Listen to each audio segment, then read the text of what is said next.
Surely. Yeah, as far as today goes, our rain chances will be driven by the sea breeze. So we're going to see the onset of rain around 1 o'clock along the I-4 corridor, and there's going to be a sea breeze collision leading to some widely isolated but soon to be scattered to even numerous storms around 5 p.m. So while you may be okay picking up your kid from school or maybe meeting he or she at the bus stop on your way home from work at 5, there's going to be a pretty decent shot of some heavy rain. And the theme is that these storms are going to park for a couple of hours. We may see rain in 1 or 2 towns for 2, maybe 3 hours, dumping several inches of rain.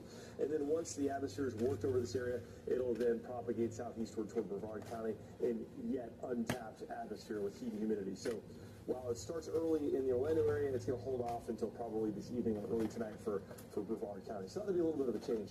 Getting out the door, though, it is the 7th of May, and this is the theme of the day here. We're going to go from 80 at 10 up to 89 at 2 with the chance for storms developing.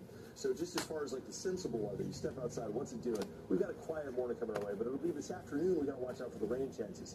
And keep in mind, it's really easy in your mind to say, well, you know, it's going to rain today, right? Well, it's going to rain in some places too, but not all places. In fact, once you get into Ocala, Gainesville, and Bushnell, Claremont, very little rain. Could still rain, but very little rain as far as the statistical chance.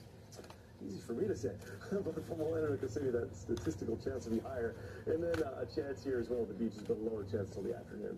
Now, as we progress through the forecast, our chances are going to go up ever higher with each passing day until we hit the weekend, and the whole thing comes to a head with widespread heavy rains.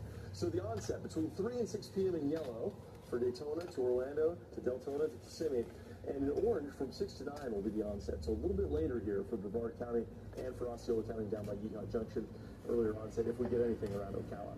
Now tomorrow we may see some severe weather out of this. It's a possibility, not a guarantee, but an illustration of what's to come. And speaking of what's to come, let's look ahead to the weekend. This is Saturday, our Mother's Day weekend, and after tomorrow and Friday, it's just afternoon, garden variety thunderstorms thanks to the sea breeze. A more organized system comes out of the Gulf, and in doing so, we're going to see more widespread downpours and thunderstorms. It's not going to be a washout of a weekend where it's raining all day long and it washes out all your plans, but in the afternoons, it may impact plans. So think about the beach or the lake or whatever you're doing outside, especially on Mother's Day.